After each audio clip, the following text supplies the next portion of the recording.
Bien que j'ai correctement répondu à la question, j'ai cependant hésité par mes connaissances du principe de fonctionnement d'une imprimante à jet d'encre couleur.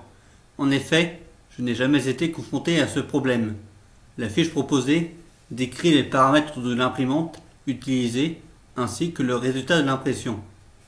En analysant ces paramètres, on obtient les informations suivantes.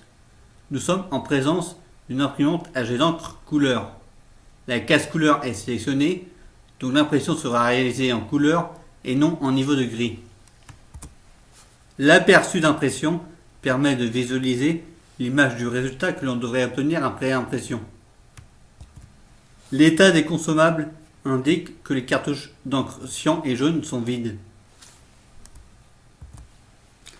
En analysant l'image de l'impression obtenue, on remarque qu'a priori, une seule couleur fonctionne, avec pour résultat une impression en niveau de magenta. Ceci s'explique par le fait qu'une imprimante couleur à jet d'encre élabore l'ensemble des couleurs par synthèse soustractive à partir du mélange pondéré des trois couleurs primaires, cyan, jaune et magenta. Par exemple, le mélange de deux couleurs primaires dans les mêmes proportions donne une couleur secondaire.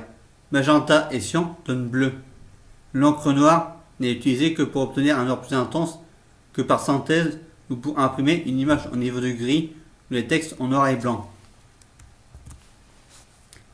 Le résultat obtenu est confirmé par l'état des consommables. Il manque effectivement le cyan et le jaune.